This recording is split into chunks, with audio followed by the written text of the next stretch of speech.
Bonjour, bonsoir à toutes et à tous. Dans cette vidéo, vous allez apprendre comment réaliser une affiche scientifique.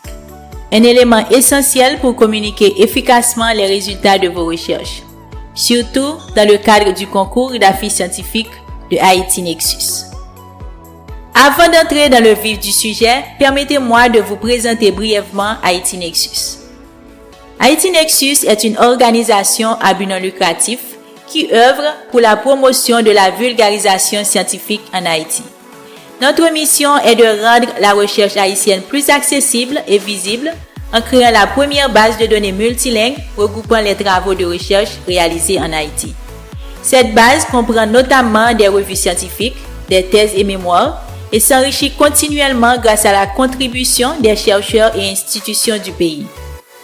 En plus de cette base de données, Haïti Nexus organise tout au long de l'année diverses activités académiques telles que des webinaires, des concours de présentation orale, des conférences annuelles et bien sûr des concours de posteurs scientifiques comme celui pour lequel cette formation a été créée. L'objectif de toutes ces initiatives est de stimuler la production scientifique haïtienne, de valoriser les chercheurs locaux et de favoriser le partage des connaissances entre la communauté scientifique et le grand public.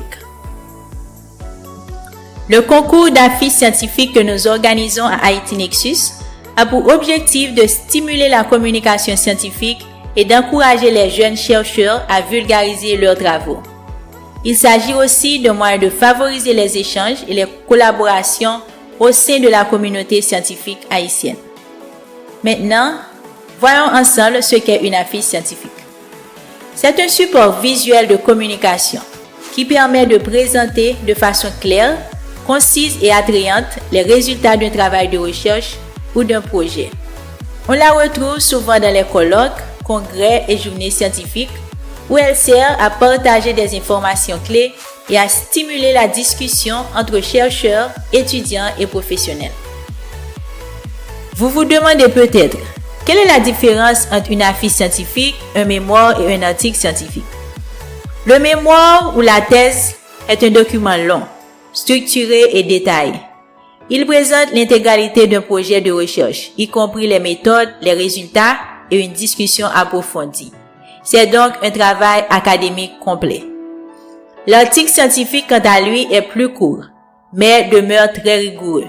Il met l'accent sur une question précise, une méthodologie validée et des résultats reproductibles. Le tout destiné à la communauté scientifique à travers une revue spécialisée. En revanche, la fiche scientifique est beaucoup plus concise et visuelle. Elle résume les éléments essentiels d'une recherche, la problématique, les objectifs, la méthodologie, les résultats et la conclusion. Son but n'est pas de tout dire, mais plutôt d'attirer l'attention et de faciliter l'échange oral entre le chercheur et le public. Alors, quels sont les principaux objectifs d'une affiche scientifique? D'abord, elle doit informer, c'est-à-dire présenter clairement les résultats et les idées clés d'un travail de recherche. Le lecteur doit pouvoir comprendre rapidement de quoi il s'agit. Ensuite, une bonne affiche cherche à vulgariser. Cela signifie rendre l'information accessible même pour des personnes qui ne sont pas spécialistes du domaine. L'objectif, c'est que tout le monde puisse saisir l'essentiel du message. Enfin, elle doit susciter l'intérêt. Une affiche bien conçue attire le regard, donne envie d'en savoir plus et encourage les visiteurs à venir poser des questions ou à échanger avec le chercheur. Maintenant que nous avons compris les objectifs d'une affiche scientifique, voyons ensemble les principes généraux à respecter pour créer un poster efficace et professionnel. D'abord, il y a le fond, c'est-à-dire le contenu scientifique. Le titre doit être clair, accrocheur et précis. C'est la première chose que le lecteur voit, donc il doit donner envie de s'arrêter. L'introduction doit présenter le contexte, la problématique et les objectifs de la recherche, mais de manière concise. La méthodologie doit être brève et schématique si possible, pour que le lecteur comprenne rapidement comment l'étude a été menée. Les résultats doivent être visuels. Privilégiez les graphiques, tableaux et images pour faciliter la lecture. La conclusion doit synthétiser les points clés et ouvrir sur la suite ou sur des perspectives futures. Enfin, n'oubliez pas d'ajouter vos coordonnées, le logo de votre institution et la source de financement s'il y en a. Passons maintenant à la forme, c'est-à-dire l'aspect visuel de l'affiche. La taille de la police doit être suffisamment grande. Le titre autour de 60 points, les sous-titres environ 40 points et le texte 24 points ou plus. Choisissez des couleurs harmonieuses et adaptées aux personnes daltoniennes. Il faut un bon contraste entre le texte et le fond. La disposition du contenu doit suivre une logique claire. La lecture doit se faire de gauche à droite et de haut en bas. Laissez aussi de l'espace vide, ce qu'on appelle une respiration visuelle, pour éviter la surcharge d'informations. Et enfin, gardez une cohérence graphique. Utilisez le même style pour les titres, les figures et les couleurs afin d'obtenir un rendu propre et professionnel. Maintenant que nous avons passé en revue les principaux éléments d'une affiche scientifique, prenons le temps d'examiner chaque point un peu plus en détail. Commençons par le titre. Il doit être clair, accrocheur et précis, car c'est la première chose que le lecteur verra sur votre affiche. Son rôle est double: attirer l'attention et informer immédiatement sur le sujet traité. Pour y parvenir, évitez les titres trop longs ou trop généraux et concentrez-vous sur les mots-clés principaux de votre recherche. Une formulation dynamique, comme une phrase nominale ou une question, rendra votre titre plus percutant. La lisibilité est également essentielle. Utilisez une police suffisamment grande, d'au moins 60 points sur PowerPoint, pour que le titre soit visible même de loin. Par exemple, plutôt qu'un titre vague comme « Recherche sur le maïs », on peut privilégier « Effet du compost organique sur la croissance du maïs en milieu tropical », qui informe clairement sur le contenu de l'étude. De même, pour un sujet lié à la valorisation de la recherche, la traduction scientifique, un outil de valorisation de la recherche haïtienne, montre immédiatement le thème et l'objectif. Passons maintenant à l'introduction. Son rôle est de planter le décor de votre recherche et de préparer le lecteur à comprendre le reste de la fiche. L'introduction doit présenter 3 éléments clés. Premièrement, le contexte. Expliquez en quelques lignes pourquoi votre sujet est important et intéressant. Deuxièmement, la problématique. Quel problème ou quelle question de recherche cherchez-vous à résoudre? C'est le cœur de votre étude. Troisièmement, les objectifs. Précisez ce que vous souhaitez démontrer, tester ou analyser à travers votre travail. Côté présentation, soyez concis. 4 à 6 phrases suffisent. Évitez les paragraphes trop longs et difficiles à lire. Pour mieux mettre en valeur la problématique, vous pouvez utiliser des puces ou un encadré coloré, ce qui facilite la lecture et attire l'attention du lecteur sur les points essentiels. Voyons maintenant la méthodologie. Son rôle est de montrer comment vous avez obtenu vos résultats afin que le lecteur comprenne rapidement votre démarche. Elle doit présenter les étapes principales de votre recherche, les outils ou techniques que vous avez utilisés comme les expérimentations, analyses ou enquêtes et si applicable, la population ou l'échantillon étudié. Côté présentation, privilégiez la clarté et la simplicité. Utilisez un schéma, un organigramme ou des icônes pour illustrer votre processus. Évitez les détails techniques trop précis qui pourraient surcharger la fiche. Une méthodologie brève et visuelle permet au lecteur de comprendre rapidement votre démarche et d'apprécier la rigueur de votre travail. Abordons maintenant les résultats. Leur rôle est de présenter les données principales qui soutiennent vos conclusions. Pour cela, privilégiez les éléments visuels, graphiques, tableaux, photos ou figures claires. Chaque figure doit être accompagnée d'un court texte explicatif et il est conseillé de mettre en avant 2 à 4 résultats clés maximum afin de ne pas surcharger le lecteur. Côté présentation, évitez les graphiques trop chargés et utilisez des couleurs contrastées pour légende pour que vos données soient compréhensibles immédiatement. Vos résultats doivent être intelligibles sans que le lecteur ait besoin de lire tout le texte. L'objectif est de transmettre l'information de manière rapide et visuelle. Voyons la conclusion. Son rôle est de résumer ce que vous avez appris tout en ouvrant sur les perspectives ou applications futures. La conclusion doit inclure 3 éléments principaux. Synthèse, rappelez brièvement les résultats les plus importants. Interprétation, expliquez ce que ces résultats signifient dans le contexte de votre recherche. Ouverture, présentez les prochaines étapes possibles ou les applications potentielles de votre travail. Côté présentation, soyez concis. 3 à 4 phrases suffisent. Pour attirer l'attention, vous pouvez placer la conclusion dans un encadré coloré, ce qui permet au lecteur de repérer facilement les points clés de votre étude. Passons aux coordonnées de l'auteur et le logo de l'institution. Cette section permet d'identifier clairement l'auteur et de valoriser l'institution qui soutient la recherche. Le nom complet de l'auteur et des co-auteurs, ainsi que leur affiliation, université, laboratoire, ONG, etc., sont généralement placés juste en dessous du titre. Le logo officiel et les coordonnées de contact peuvent être positionnés en haut ou en bas, à gauche ou à droite, selon le choix de l'auteur ou les exigences du congrès qui organise le concours. Assurez-vous que les logos soient de bonne qualité, bien alignés et proportionnés par rapport aux autres éléments. Terminons la section consacrée au fond de la fiche avec la source de financement qui vise à assurer la transparence et à reconnaître les organismes ayant soutenu la recherche. Elle doit mentionner le nom complet de l'organisme financeur, le programme ou la bourse de soutien et le numéro des subventions s'il y en a un. Si le projet n'a reçu aucun financement externe, il est important d'indiquer clairement « aucun financement externe reçu ». Sur le plan visuel, placez cette section en bas de la fiche, près des coordonnées ou du logo.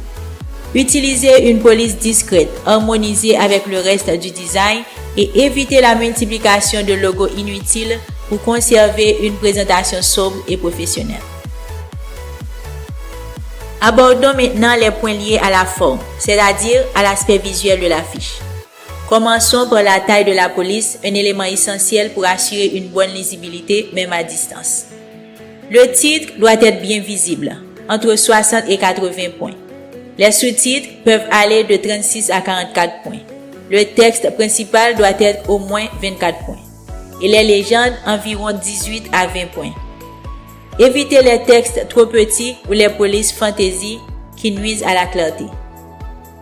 Préférez une seule police en variant simplement la taille ou la graisse, gras, italique pour différencier les sections. Une typologie bien choisie rend votre affiche agréable à lire et donne une impression de professionnalisme dès le premier regard. Poursuivons avec le choix des couleurs, un aspect essentiel pour rendre votre poster à la fois attractif et lisible. Utilisez 2 à 3 couleurs principales maximum pour garder une présentation harmonieuse et éviter la surcharge visuelle. Privilégiez un texte foncé sur fond clair, car cela améliore la lisibilité, surtout à distance. Veillez également à maintenir un contraste fort entre le texte et le fond. Évitez les combinaisons agressives, comme le rouge sur vert, qui fatiguent les yeux et nuisent à la compréhension. Enfin, pour une présentation cohérente et professionnelle, respectez la palette de couleurs de Haïti Nexus afin d'assurer une identité visuelle uniforme sur l'ensemble des supports. Voyons la disposition du contenu, un élément clé pour faciliter la lecture et la compréhension de votre affiche. Organisez votre affiche de manière logique, en suivant une lecture naturelle de gauche à droite et de haut en bas. Il est conseillé de structurer le contenu en 3 à 4 colonnes, afin que les informations soient bien segmentées. Pour guider le lecteur, vous pouvez indiquer le chemin visuel à l'aide de flèches ou de numéros. Évitez les sections désordonnées ou mal alignées qui rendent la lecture difficile. Enfin, préparez un plan visuel avant de commencer la réalisation de la fiche. Cela permet d'anticiper la disposition et d'obtenir un rendu clair et professionnel. L'espace vide, encore appelé respiration visuelle, est également un point important de la forme. Il rend la fiche aérée et agréable à lire. Veillez à laisser des marges autour du texte et des images et à limiter la quantité de texte. Utilisez des puces plutôt que de longs paragraphes pour faciliter la lecture. Ne remplissez pas tout l'espace.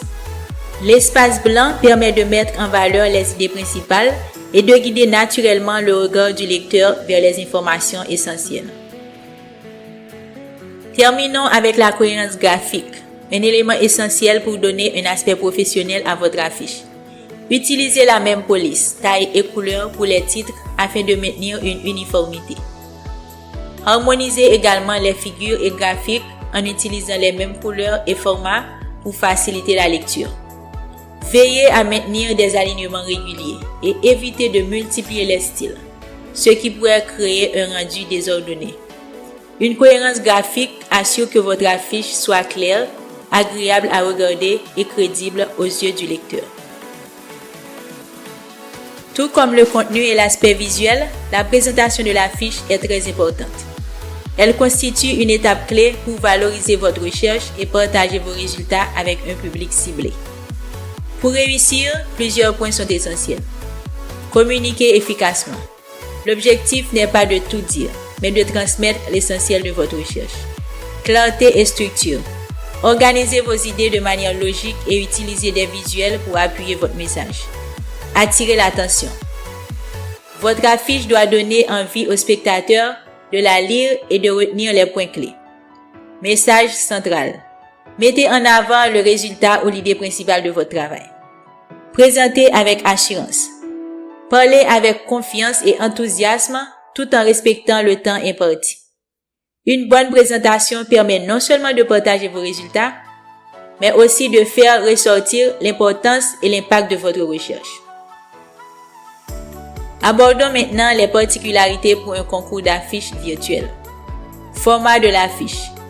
L'affiche doit être réalisée sur PowerPoint, en une seule diapositive au format paysage, puis exportée en PDF avant la soumission. Veillez également à ce que le fichier soit léger pour faciliter l'envoi et l'affichage. Présentation orale associée. En plus de l'affiche, il est souvent demandé de fournir une présentation audio ou vidéo courte, généralement de 3 à 5 minutes, avec ou sans apparition à l'écran. L'audio doit suivre une structure claire. Commencez par la présentation du sujet et son importance, expliquer les objectifs et l'approche de la recherche, présenter les résultats clés et enfin conclure avec les perspectives.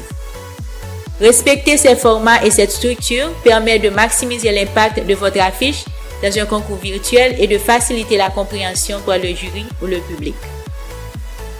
Dans le cadre du concours d'Haïti Nexus, les participants doivent soumettre une présentation audio de 3 à 5 minutes pour accompagner leur affiche PowerPoint.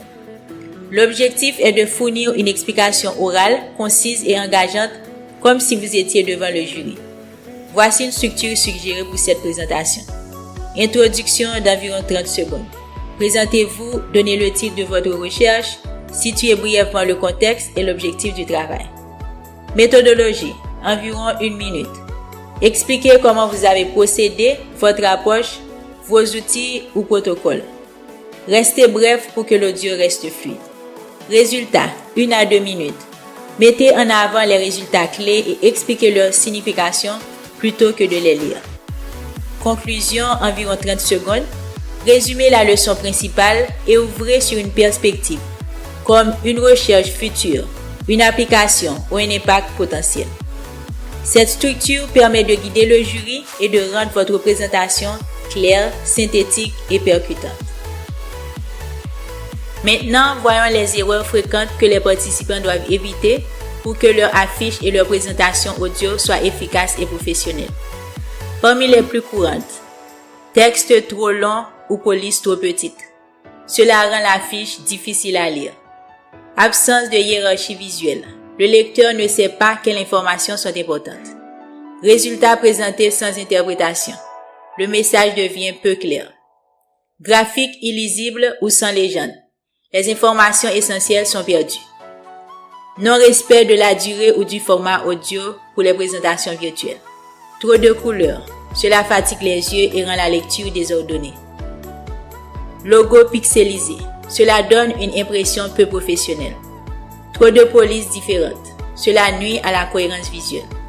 Éviter ces erreurs permet de rendre votre affiche claire, lisible et percutante et votre présentation audio professionnelle et efficace.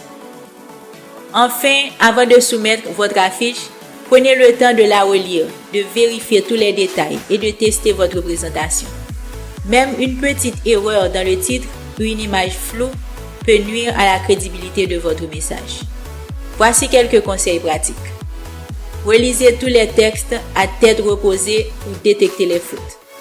Vérifiez la résolution des visuels, supérieure ou égale à 300 dpi, afin qu'ils restent nets à l'impression ou à l'écran. Respectez les consignes des organisateurs, comme la taille, le format ou les logos à inclure. Faites relire votre affiche par une ou deux personnes externes pour un regard neuf. Pratiquez la présentation orale devant un ami ou un miroir avant de l'enregistrer. Une relecture externe est toujours utile, même après une première vérification complète. Cela permet de s'assurer que votre affiche est claire, professionnelle et prête pour le concours. Voici des exemples d'affiches efficaces. Nous avons ici deux affiches réussies, l'une au format paysage et l'autre au format portrait. Vous pouvez remarquer plusieurs points qui les rendent efficaces. Les titres ne sont pas trop longs, ce qui attire immédiatement l'attention. Les couleurs sont harmonisées, sans surcharge visuelle. Le texte est concis, ce qui facilite la lecture rapide. Les informations sont bien organisées, avec des visuels clairs qui soutiennent le message. Ces affiches illustrent bien les principes que nous avons vus précédemment sur le fond et la forme. À l'inverse, voici un exemple d'affiche qui n'est pas réussi. Les couleurs ne sont pas harmonisées, ce qui rend la lecture difficile. La taille de police n'est pas adaptée et il n'y a pas de respiration visuelle. Le texte est trop long, sans utilisation de puces pour organiser l'information. Il n'y a ni figure, ni image, ni graphique pour illustrer les résultats. Le résumé et l'introduction occupent plus de place que les autres sections d'équilibrant l'affiche. Tous ces éléments rendent l'affiche peu attrayante et difficile à lire, ce qui réduit son impact et sa crédibilité. Pour conclure, une affiche scientifique efficace repose sur 3 piliers: la clarté du message, la qualité visuelle et l'aisance de communication. Que ce soit en présentiel ou en virtuel, une bonne affiche doit raconter une histoire scientifique captivante, tout en reflétant la rigueur du travail du chercheur. Avec ce concours, Haïti Nexus souhaite encourager la créativité, la rigueur et la valorisation de la recherche haïtienne en donnant aux participants l'occasion de mettre en avant leurs résultats de manière professionnelle et percutante. Enfin, voici les références que nous avons consultées pour préparer cette présentation. Je vous souhaite beaucoup de succès dans la réalisation de votre affiche et dans votre participation au concours. Que votre travail soit clair, attractif et valorise pleinement votre recherche.